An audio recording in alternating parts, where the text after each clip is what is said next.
conversation with Baroness Theresa May, former UK Prime Minister, which I know will be fascinating and thought-provoking. Now, today's event is part of the LitTalk series organised by Literific, our university's debating society, which has been fostering debate and discussion for generations. Literific will be hosting a number of events through the next 12 months as part of the 175th anniversary celebrations, marking almost 2 centuries of rigorous debate and free expression on this campus. It was 5 years ago today that the LitTalk series was launched, and the inaugural talk was delivered by the late James Brokenshire MP, then Security Minister, but a figure well known in Northern Ireland. I understand that James is not only a respected colleague but a good friend of Baroness May, making today's event a particularly fitting occasion to reflect on the impact of public service and leadership. 2025 is also a landmark year for the Queen as we celebrate our 180th anniversary. And throughout the year we're hosting a series of events to reflect the university's legacy, its role in shaping society, and our vision for the future. But for today, the focus is on our distinguished guest. The Right Honourable Baroness May of Maidenhead has had a long and distinguished career in public service, not only as Prime Minister but across a lifetime of political leadership, advocacy, and commitment to public life, and she is well known for her integrity. We are privileged to hear her reflection on politics, leadership, and her many contributions to our society. Events like this, with the audience full of engaged young people, demonstrate clearly just how much you all care about politics. So thank you for being here, and please feel free to put forward your questions. Meantime, please join me in welcoming Baroness May to the stage.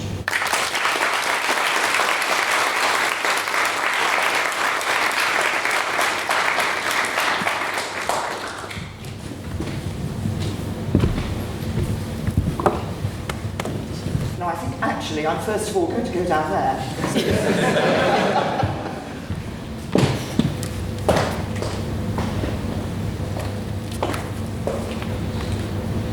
Thank you very much for the invitation to address you today and to do what we hope. Claire and I have just been talking about the benefits of having a conversation rather than just a speech. But I will say just a few words before we start that conversation. Perhaps a little bit about my journey in politics and also some of the issues that I've seen and some of the changes that I've seen in the political world. And can I just say at this point in time, I think we live in a very changing political world around the world. But I first wanted to become a Member of Parliament at about the age of 12. But I slowly grew to realise that actually in order to become an MP, it's a good thing to do something else first. I'll come on to that, but why did I want to become an MP? I come from a family, my father was a church clergyman, so I came from a family where public service, working in the interests of others, was part of the background. And to me that is what being a Member of Parliament, what being a politician, what being in government is all about. It is about public service. It's not about you as an individual, it's about you serving the people who have elected you into that position. But go back to my early days. I read geography at Oxford University. I then went into the city. I worked first for the Central Bank, the Bank of England, and then moved into other organisations, mainly focusing on running payment systems. So if you ask me for my speciality in those days, it was money transmission. I'm not going to talk to you about chaps or bats or cheques or credit cards or anything like that. And it's been a few years, so please no questions on any of those. But the reason I wanted to do something else was because I think in politics it is better to have people elected who have had some experience outside the political field. Because then you can bring that experience, that understanding of the wider world, and also the skills that you would have learned in project management perhaps, or in man management, in interconnecting with other people, working in teams, All of those skills will be important for you as a member of Parliament and as a politician. Sadly today, and this is one of my comments about the way in which I saw over 27 years in the House of Commons, the way I saw politics change, was that a very significant portion of people who come into Parliament these days are people who have only had a career in politics. So perhaps worked as a researcher for a party, worked in an MP's office, being a special advisor to a minister, and then find themselves as a member of Parliament. And actually, as I say, I think you need that world experience to be able to do the job to the best of your ability as a member of Parliament.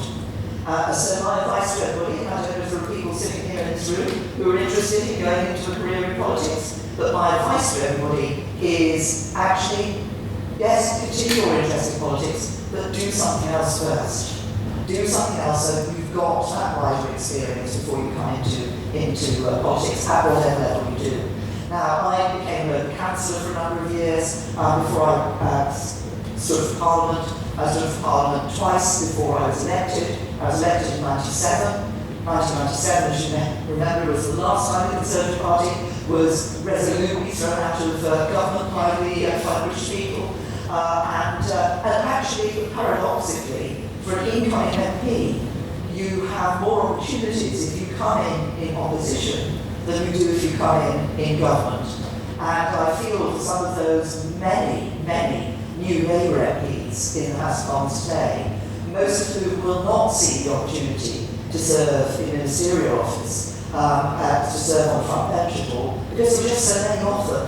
And so it is that paradox that if you come into opposition, you get more of those opportunities. And I was on that bench for a year before I went on the front bench, a year as a Shadow Junior Minister, and then 2 years after I went into Parliament, I became Shadow Education Secretary, and then had a number of Shadow Cabinet roles until we formed government, coalition government in 2010, when I became Head Secretary. So I was able also to gain experience through that period of time too. But over those years, there were certain issues that I focused on in my time in politics, some of which I am now taking forward. So I've always done work, did some when I was a councillor actually, on issues around domestic abuse. I co-founded an organisation called Women to Win, which was about getting more women elected as Conservative members of Parliament. I've also done work for a number of years on human trafficking and modern slavery. Introduced the Modern Slavery Act in the UK in 2015, and I actually now chair the Global Commission on Modern Slavery and Human Trafficking, which I set up with a number of others back in October 23. So there are some themes that run through my politics, but the key theme is the one that I talked about earlier, which is that being involved in politics is about public service. And some of the things I worry about politics today is that it has become a bit more of a celebrity world. I think overall society has become more of a society that looks for celebrities, and we see that reflected in politics today. I'm of the get on with the job and deliver for people sort of politics, rather than making a song and dance about it. But of course, one of the elements that I fortunately didn't really, was in the last part of my time, and of course I stepped down from the Commons in 24. One of the elements that has changed the approach to politics is social media. The access to information. The fact that when I started in my political career, most people still got their news from either the newspaper or the mainline broadcasters. Today, most people, particularly, dare I say it, they tell me otherwise, but the younger generation will get news through what comes up on the phone, through the social media, through the news alerts and so forth. So it's a different environment in which to operate. It's a faster speed environment in which to operate. And I think this is one of the problems for governments today, that actually people expect delivery far more quickly, whereas actually it's harder to deliver. You have to go through processes, you have to make sure you're doing everything legally. You have to ensure that what you're doing is actually going to work. And that brings me to one of the other changes in politics today, which is the growth of populism.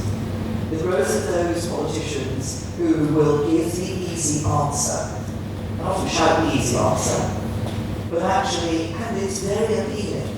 If you're fed up with the politicians that you've got, if you're fed up and you think that your future doesn't hold anything better for you, if you're worried about your circumstances, if you think the government isn't doing what it should be doing, it's easy to be attracted by the person who says, well, the answer is obviously this.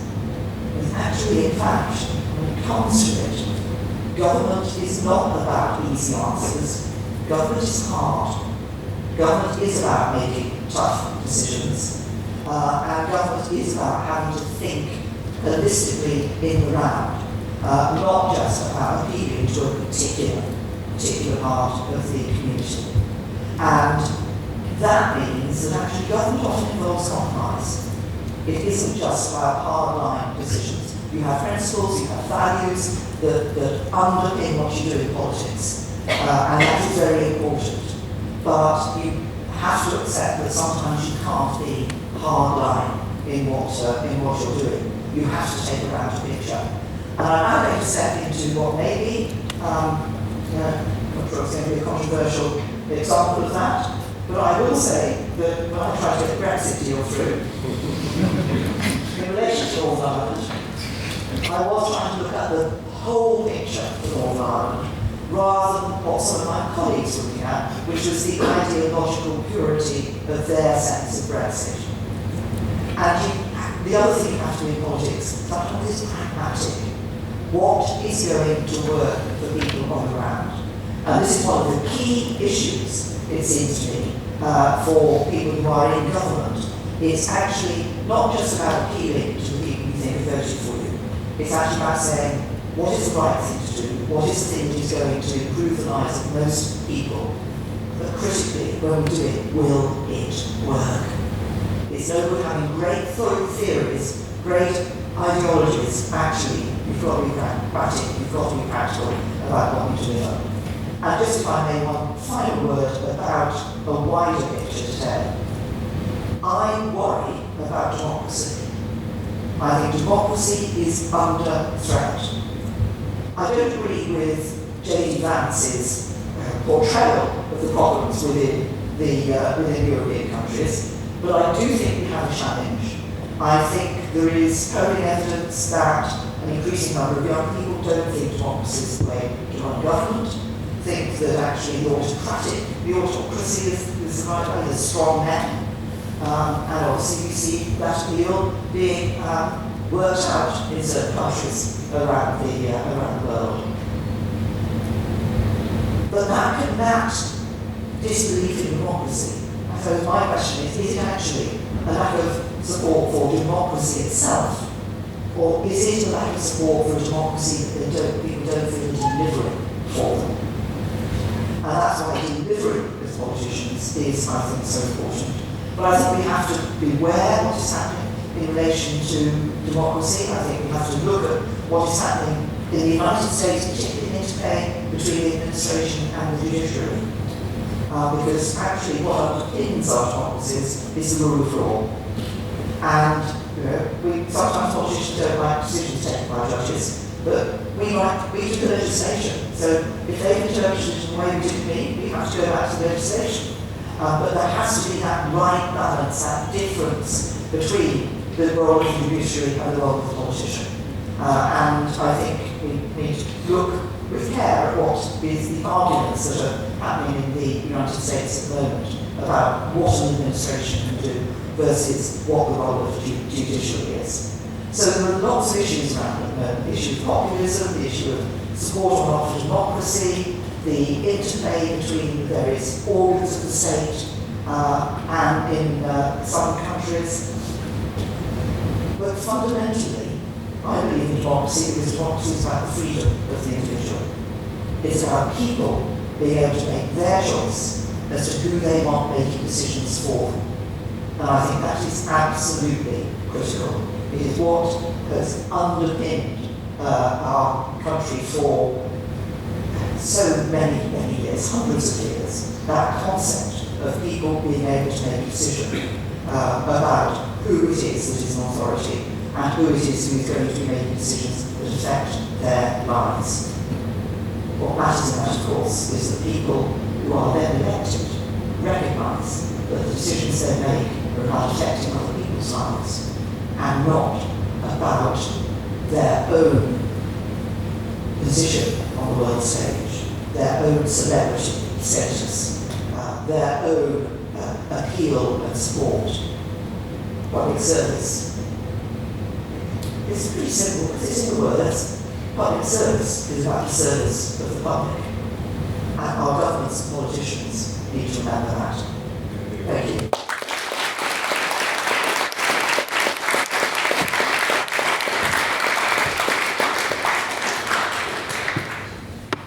First of all, I just want to thank Baroness May very much for coming and engaging with the Student Society on this. It's a great privilege to host you at Queen's, so thank you very much, first of all.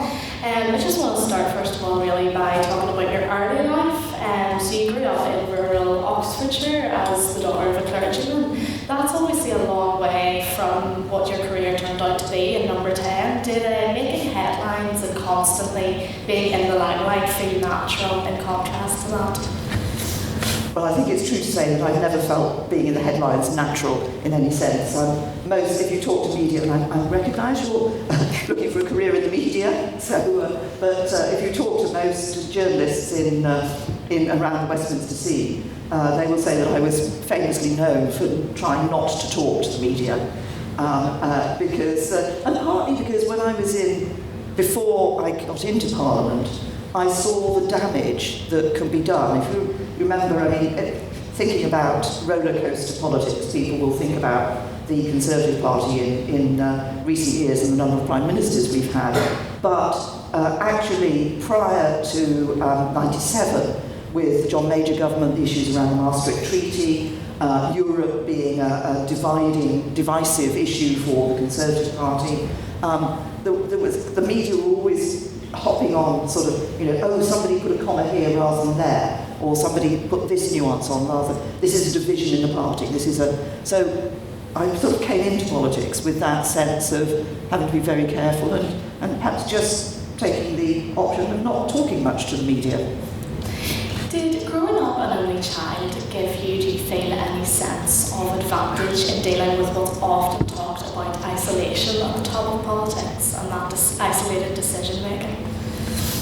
I suppose I hadn't thought of it in that sense, but I think as an only child you are, obviously you have friends and so forth, but you have much more of perhaps as you're growing up, you have to learn how to be more thinking for yourself and recognising that at times you will be on your own. And so maybe that did have that opportunity. It also meant that I was perhaps spent more time as in my childhood listening to news, hearing my parents' conversation about what was happening in the world and politics and so forth, and maybe that's partly what sparked my interest. Okay, and you've talked about faith in the past quite openly, about that faith helping you overcome personal obstacles. Can you point to any particular times in your political career that you kind of leant on your faith? Well, I think, I always think actually it's quite difficult for politicians to answer questions about faith, because to me, faith, in my terms, faith is part of me, so it informs me, if you like. It is always there in the background, and it is, I suppose, in a sense, it is somewhere that can give one solace when times are difficult. Yeah, and before obviously becoming Prime Minister, you were Home Secretary. You promised when you were Home Secretary to get immigration down to the tens of thousands. Do you think your failure to do that led people eventually to vote for Brexit? Do you accept that was a factor? Here I have to say that actually if you look at the figures, one time when immigration was coming down was when I was Home Secretary. It started then to go back up again, but at least I catch on to those few figures when it was coming down. I think Brexit was about something more than Brexit and something more than immigration. I think Brexit was about, for a lot of people, it was about just a sense that politicians weren't working for them. that they were being left behind in some sense. And I think this was exacerbated probably in the 2008 financial crisis, when there was a sense that there were people up there who were doing very well, thank you, and other people who were finding life difficult. And the politicians weren't really closing that gap and weren't delivering for people. So I think it was that sense that led to a lot of people in voting for Brexit. It's also, I mean, one of the problems is that immigration is an issue, it's come back as an issue. If a particular political party latches onto it, in a sense, latches onto a single issue, as we saw with Europe initially, and then immigration was mixed in with that, although, as I say, I think Brexit vote was wider than that, then it gets the publicity and it starts more people thinking about it, who otherwise perhaps wouldn't have been worrying about a particular issue. Do you feel that in trying to get, obviously on the subject of Brexit, which I'm sure is a theme that will come up today, do you feel that there was mixed messaging around Brexit? Obviously, the Brexit means Brexit slogan, what did that actually mean in practice? Do you think it confused people, considering people hadn't actually voted for a particular form of Brexit on the ballot paper? Do you think that could have been improved? I think one of the challenges about Brexit is that in one sense it was very simple. We were leaving the European Union. But in another sense it was very hard because we'd had 40 odd years of integration in relation to regulations and so forth that all had to be undone, looked at. So it was a very complicated process. I think that you're right, most people didn't have an idea of what they wanted Brexit to be. I'm not sure Brexit means Brexit was the difficult slogan. The one thing that I'm sorry I never managed to, two things I'm sorry I never managed to get across sufficiently. One was to break the language of hard and soft Brexit, which then started to divide people into different camps in relation to the sort of Brexit, which I think was wrong, because my view was always we'd had a very close vote, we had to deliver a Brexit that was Brexit, but recognised the concerns of the 48% who'd voted to remain. So that was one of my concerns, was that language of hard and soft. And my other issue was that people started to hold on to things. So on the one hand, the Brexiteers were talking about everything they wanted to give up from the EU. On the other hand, there were Remainers talking, second referendums, talking about the things they wanted to hold on to. I think we should all have been looking at it as what is the new relationship? What is the future relationship? Let's not look to the past and see what we leave and what we keep. Let's actually say what's the right relationship for the future. But unfortunately, I never managed to get that as the sort of main debate. That was what was always in my head. But did Brexit means Brexit make, as you say, a nuanced issue seem too simplistic? I think the trouble is that for most members of the public, they would not have been interested and did not want to know about the complications and about the intricacies of this EU directive and its application here or its not application there. Did it not make sense for them to know that detail, considering they had voted for Brexit, a form of Brexit, which you were aiming to implement? I get where you're coming from. And I understand the idea of trying to explain to people a little more detail. I think, to be honest, most people didn't want to know the detail.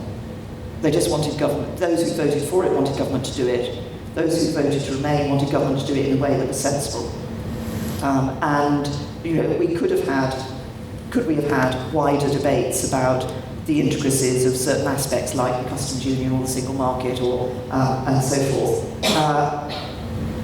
And I suspect, actually, that some of these issues would have been closer to the thinking of people here in Northern Ireland than they were possibly in the rest of the UK.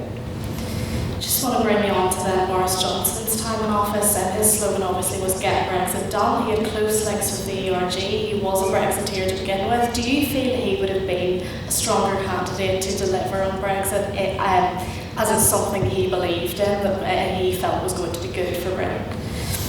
I'm afraid my answer to that is look at the Brexit Boris delivered.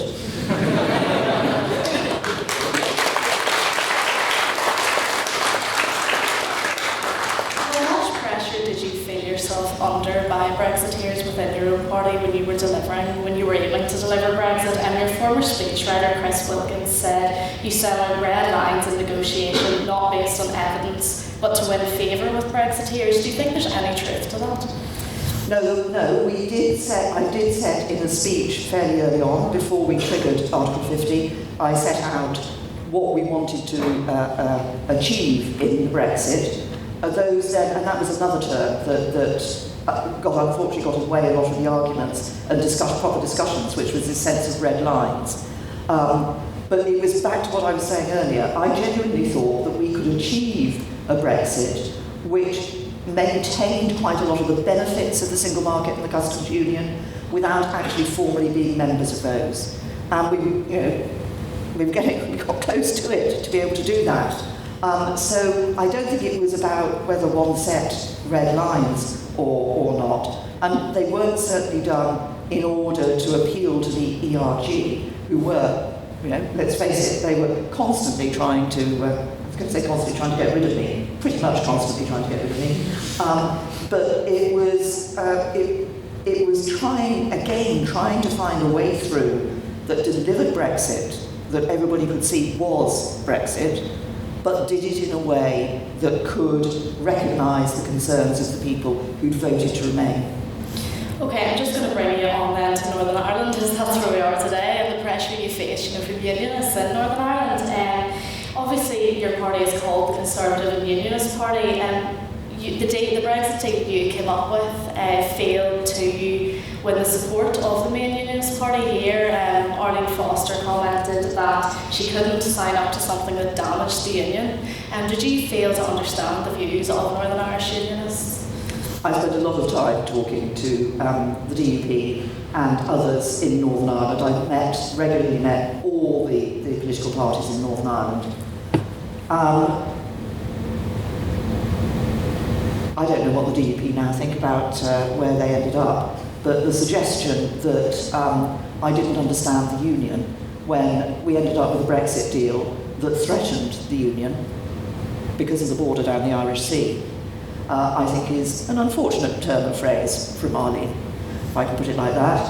I think in terms of looking at the Brexit deal and the issue of Northern Ireland, there were three issues in play in my mind, and you couldn't actually deliver all three of them at the same time, so you had to decide where you wanted the emphasis to be. And the three issues were the peace and stability of Northern Ireland, Northern Ireland's place in the United Kingdom, and the ideological purity of not holding on to any EU regulations. I took the view that the first two were the most important, and we should have a deal that delivered on those two. Others who came behind me and the hardline Brexiteers took the view that what mattered was the ideological purity of Brexit and not taking any EU regulations. And as a result of that, we ended up with the deal that we did, rather than a deal that would actually have put Northern Ireland, as it now is in the Windsor Framework, has obviously helped to allay some of those problems, a deal where Northern Ireland actually economically can be in a very good position. Do you find it strange that the vast majority of Northern Irish Unionists put their support behind Brexit when it was obvious there was going to be a border somewhere, or it was going to put us in a different place, the rest of the UK? I did find it. I honestly failed because I came over to Northern Ireland and did interviews and tried to tell everybody that there was going to be issues when I was campaigning for Remain. I can't kind of get behind why there was that sense or feeling that what would be better for Northern Ireland would be Brexit. Because obviously I was a Remainer, so I campaigned to Remain and thought that would have been the best for the United Kingdom. But I think it was that sort of sense that came through of which appealed to people who voted for Brexit, that somehow we were being done to by Brussels constantly, and having just to accept what was being done to us, rather than being, as people would say, sovereign and having control of our own circumstances. People forgot that actually UK ministers were sitting around those Brussels tables. UK ministers were signing up to those regulations. UK ministers were arguing the issue there. But UK politicians have always had, I think, failed to misunderstand the European Union. The fundamental for most member states in the European Union was that it was about peace in Europe. For us, it was always economic. Politicians in mainland Europe, continental Europe, tend to operate much more on the basis of you build up relationships. You build up relationships, and then you can negotiate, and then you can come to compromises. And if you want to get a particular regulation directive through, you can persuade others because you'll give them something over here. UK politicians tended to take the view that they arrived in Brussels, they put something on the table, they said that's what the UK wants. If they were given it, it was glorious victory for UK Prime Minister. If they were refused it, it was those terrible people in Brussels, they're, we're hard done by. And that doesn't always get you as far as you need to get. You have to have a different approach. Do you regret entering confidence and supply with the DUP? If you had known how things were going to plan out, that you would lose their support eventually? Is that a regret of yours? Well, obviously, unfortunately, I called a snap election in 2017. As I said to Boris in the House of Commons after his 2019 election, his result was the one we were expecting to get in 2017. But at that point in time, lots of Labour voters still thought that Labour would support Brexit, and in 2019 realised they were trying to stop it. So, as a result of that, in order to ensure that we could continue to govern, we needed the confidence and supply agreement. Over time, obviously, the Brexit discussions with the DUP became harder. Yeah, so at the time of voting then for Boris Johnson's aid, you said you had done so in the national interest. Can you set out why you think that deal is in Northern Ireland's interest specifically, or were you thinking on a wider UK basis? In terms of the deal that I was aggressing, because it would have ensured that you had continued to have no border between Northern Ireland and the Republic, and you had no border down the Irish Sea. That's what I was trying to achieve in my deal, so that Northern Ireland, so that you still had the peace and stability that had been brought about as a result of the Good Friday Agreement. And I happen to believe that that seamless border between Northern Ireland and the Republic is an unwritten but a key part of that agreement and what has developed since. And also, obviously, in order to keep Northern Ireland plainly and clearly in the United Kingdom, it was important not to have the border down the Irish Sea. So those were the two issues that I thought were in the national interest.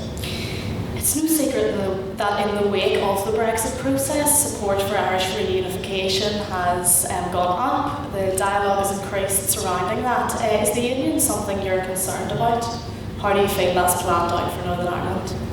Well, the union, of course, has come under a pressure in two directions. I mean, one, there is obviously what has happened in relation to the issues around the relationship between Northern Ireland and Great Britain in trade terms as a result of Brexit, but also obviously with the Scottish Nationalist Party in Scotland. Although, as I would say, there was a 2014 vote, and that was against independence of Scotland. I think it is, I'm a very strong unionist. I believe absolutely that we are stronger together. And I think those who, sometimes you have people in England who sort of say, doesn't matter, we can, they're making a lot of noise, the Scottish nationalists, whatever. But people don't think through what it would mean for the United Kingdom. And I think it is better for all of us, that is every constituent part of the United Kingdom, to be together, to have that strength together, to value what each part of the union brings into that United Kingdom. And actually it matters for our position on the world stage as well. If you think the United Kingdom is a member of NATO, the United Kingdom has a seat on the Security Council of the United Nations. Would England and Wales have a seat on the Security Council of the United Nations? Let's just think through where the consequences are of some of these, of those sorts of potential decisions. How do you see that conversation playing out, though, the constitutional question here? I mean, what, in your view, is the British government going to have to do, I guess, to win back support for unionism? Well, I think, again, it's about delivery. It's about making sure that the circumstances of people living in Northern Ireland, that the economy develops, that people see a brighter future. I think one of the reasons why there has been what you say in terms of perhaps a renewed interest in what's happening in the Republic is particularly in, I mean, it's sort of slightly less so in more recent years, but people see a more socially liberal Republic now than it was previously, and also a Republic with an economy that has been doing well. Yeah, so just on that subject of future relations between countries, it's emerged that Keir Starmer is cutting foreign aid to 0.3% to fund defence. You were committed to 0.7%. Do you agree with his decision in the current climate? I agree with his decision to increase defence spending. I think that is absolutely important at this point in time. I think it's important for us. I think it's important for Europe. I hope other European states will step up to the mark as well. If I was sitting there, I would not be taking it from overseas development. And one of the reasons is, I think there's a moral reason, because actually it's about helping support some of the poorest people around the world. But there are actually defence and security reasons for spending money on aid. If we could help to stabilise countries where there is significant instability at the moment, then that is good for our defence and security. If we can ensure that people have a livelihood that means that they're not aiming to migrate with all the pressures that is bringing on not just us but other countries, and also all the challenges, I spoke about slavery and trafficking earlier, all the challenges that brings for people and increasing vulnerability to slavery and trafficking, then that is not just better for them, but actually it's also better for our security as well. So there's a moral argument for aid, but there's a hard-headed argument for aid as well. Where would you take that money on from then to increase that spend? I think there are some other areas of the budget that can be looked at, and we had proposals on some of these issues in government. I think one of the key challenges there is a challenge for the UK economy in terms of the significant number of people who are economically inactive. And I think for some of those people, for some, a small level of support could help to get them into the workplace. And I think those are the sorts of areas we could be looking at. Okay, finally, obviously, Keir Starmer is in Washington today to speak to President Trump. That's a president you had vast experience of having dialogue with. What advice would you give him today while he's in conversation with President Trump? Don't hold his hand.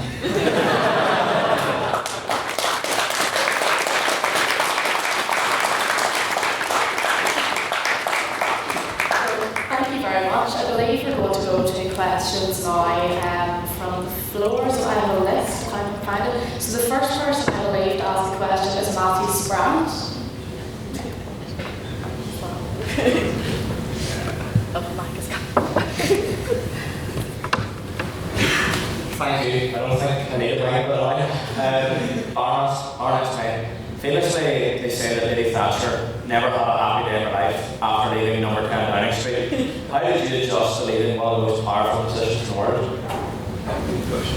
Do you know, I've never heard that about Margaret Thatcher. And in a sense, I think it's very sad if she said she never had a happy day after leaving Downing Street. I think it's... I think probably your future after you leave Downing Street partly depends on how you leave it. I mean, the pressures were building up against me, and I realised there came a point in time I realised I would have to step down.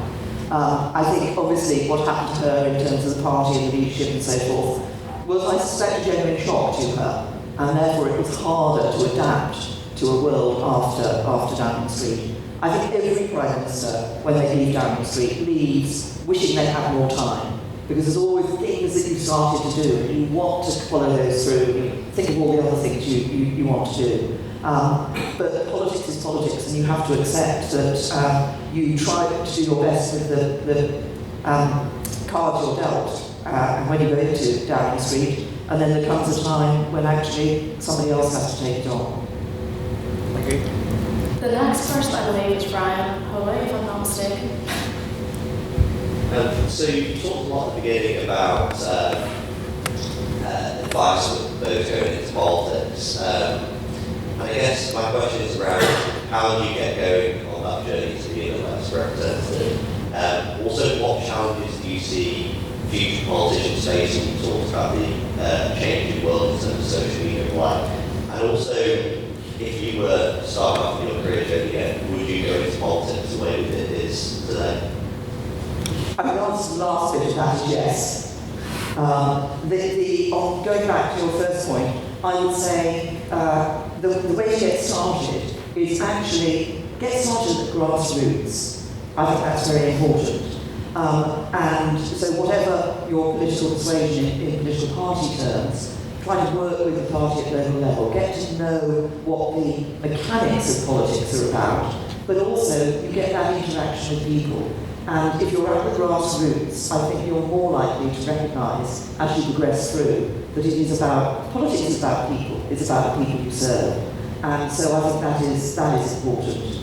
And in terms of the challenges, I spoke about democracy. I think that one of the most difficult things is the social media world that people live in today. And it's particularly the case for female politicians, but it is also male politicians who are threatened and harassed and bullied on social media, and it can be quite difficult to stand up to that.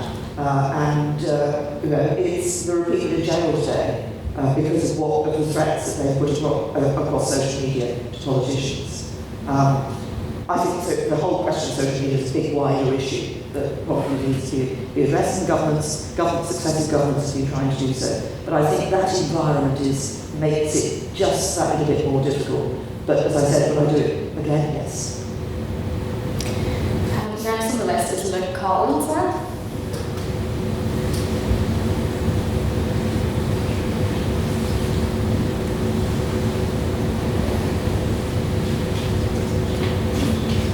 Thank you.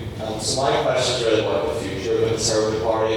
Also in the last election, 2024, for want of a better word, Conservatives were blown away by Labour. Also, Labour going to have a large share of the majority. My question to you is, what do you think the future of the Conservative Party is? Not only to get back to challenging Labour, but also to challenge from right field as well from the Reform Party. So I do believe the Conservatives need to combat the Reform Party. How can they get back to gaining the trust of the people again? And you're absolutely right. What we saw in the last election was what can happen. As I said, it happened in '97. People basically said we don't want it. And they voted accordingly. And just a comment, if I may, on the House of Commons today, it is potentially more volatile. Although Labour have got that very big majority, it's on 34% of the vote. And we've not seen that sort of balance before in British politics, and there are now more parties in the representatives of the Commons. My advice to the Conservative Party is don't obsess about reform. I think the evidence is that it's only about 30 or 40% of reform voters actually come from the Conservatives. There are a lot of Labour voters who voted reform as well, and you will see currently Labour is beginning to recognise the issue of reform. But as a Conservative, if we look at the election, who is it? Which party took more seats from the Conservative Party in terms of the other opposition parties? It wasn't Reform, it was the Liberal Democrats. And the other element of our vote that was part of us not getting re-elected, although as I said, there was this feeling there was time for a change, was just Conservative voters who stayed at home. So my recommendation to the party is that we shouldn't obsess about reform. We shouldn't try to turn our policies into something that we think will appeal to the reform voter.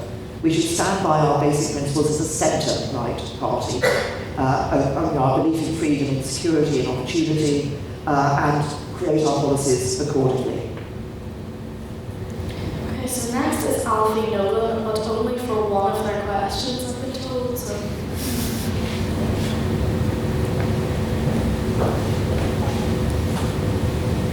I wanted to ask whether you think the rise of populism is from your austerity government and whether you regret that.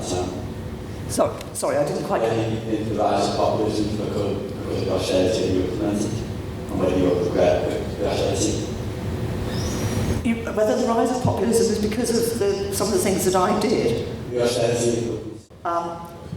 No, I don't think the rise of populism is because of austerity, because we see populism rising in a number of countries around the world. It's not just unique to the United Kingdom. In relation to the policies that we introduced as a coalition government in 2010, that was necessary.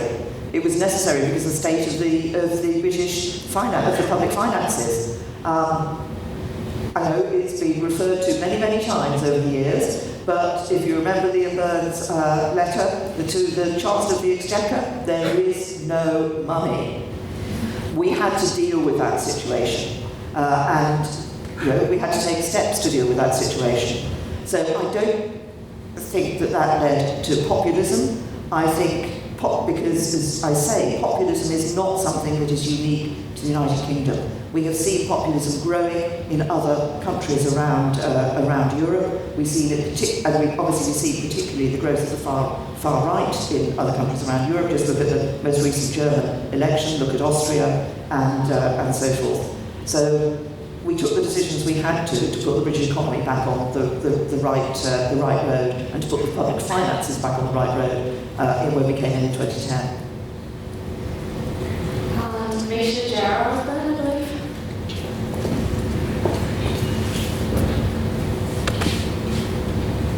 Hi, I just wanted to thank you first of all for your record on tackling and platforming the issue of violence against women and girls in particular. You were the first to ever involved in politics that I came across age 11 when I first started following the 2015 election. It's been very influential for me. In response to the Southport attack, Keir Starmer highlighted the growing threat of so-called lone attackers, young men radicalised in their bedrooms without any clear ideological affiliation. Counter-terrorism policy is often being framed around by the Islamist or far-right extremism, but there is increasing recognition that extreme misogyny is both an ideology and a driving force behind many lone actor attacks. Do you think the UK's counter-terrorism framework is still too focused on ideological categories, on traditional ideological categories, and should it be updated to reflect the reality of emerging threats? Well, you're right to point out that we have this new threat from those who are lone wolves. I mean, through my time, obviously when I became Home Secretary, the key threat was the Islamist threat, and it was the organised group threat. Then through my time as Home Secretary and Prime Minister, we saw the lone wolf threats, but still with people with a particular ideology, which in a number of the attacks that we saw was an Islamist ideology, but we also saw some far-right ideology, extreme ideology there as well. Now we do see these individuals who are more interested in violence of some form, and it's violence that is often linked to misogyny and is often linked to an attitude to women. And it is, in terms of counter-terrorism strategy, I think the prongs of the four pillars of the counter-terrorism strategy remain the right ones. And I know that those who are involved in counter-terrorism recognise this new threat and are working on how to deal with it. But it is a difficult threat to deal with, because by definition, if somebody is just sitting there in a room on the internet looking at all sorts of different sites and all sorts of different violence without an ideological motive, actually being able to identify that is happening and identifying that individual and then doing something about it becomes much, before they might try to take action, becomes much harder for those who are involved in counter-terrorism. But I believe the strategy is still right, and those involved in it recognise this new threat. I'll talk Baroness then, lastly. Thanks, Eric, and thank you, Baroness May, as well, for coming here to speak to us all today. I wanted to come back to some of the things you raised at the beginning about public service and the importance of delivery to politicians. I'm working for an independent think tank here in Belfast, and we see kind of time and time again the failures of delivery in public policy and the effects that has on people's faith in our institutions and our democracy. I think we can see it across the board in Westminster, in Germany, in the rest of Austria, in America, France, and across Europe. There are kind of these massive failings in that, and this having an effect on how people see, particularly our generation, see the effectiveness of our institutions. So how do we get back to that culture of public service, that culture of delivering effectively for the people? Maybe, or can put it another way, are you hopeful or optimistic that the institutions that we have, the democracy we have, can withstand this rise of populism and celebrity politics, as you put it? I think in terms of how we get back to it, is one of the words that I haven't used so far, but I think strikes at the heart of this is the issue of trust. It's can people, the public, feel they can trust their governments, trust their politicians to deliver for them. I think there are several things that need to be done if we're going to get public service back at the heart of what politicians feel they're there for.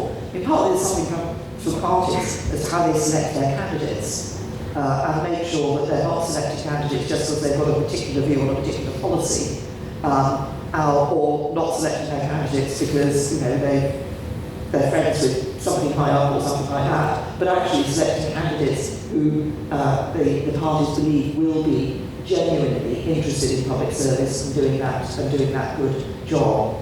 There are issues for government in terms of delivery. I think all politicians find the frustration that it takes a long time often to deliver things. Can we look at government processes and find, sometimes processes become gold-plated in bureaucratic terms, and can we find ways of making sure that we can deliver more quickly for people? But sometimes actually it's about education, it's about trying to help to get a greater understanding of what is necessary and why it's necessary to go through some of these processes in order to deliver. That you can't just say, I'm going to build X, right, tomorrow the stage in the ground, for example. There are a lot of issues around that. So I think there's a number of things that we need to do. Do I think our democracy can withstand it? Yes. But I think our democracy withstanding the pressures means those of us who believe in it and who believe in public service, standing up and talking about that, explaining about it, and defending it. Is it closing remarks now, President Hall? Over to you. Really should have read the brief before. First of all, thank you, Baroness May, for joining us. This is probably the largest Literific event we've had in about 16 years. I mean, 16 and down our joining us in society. A huge thank you. I must say that thank you to Claire for hosting. Yep. These things don't happen without Claire's help.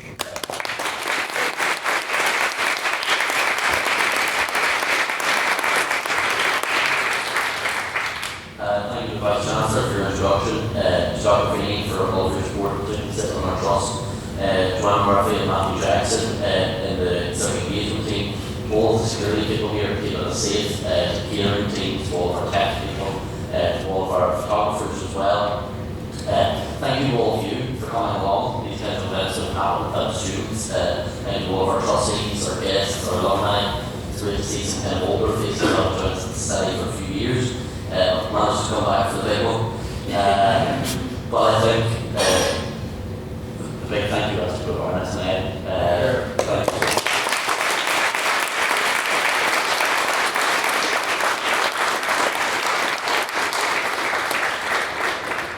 As the Vice-Chancellor pointed out, the LitTalk series was launched 5 years ago today with the late James Rodenshire. It was established to be a series run by students, for students, giving all of us access to politicians, to cultural figures, people that matter in our society, and having them answer our questions.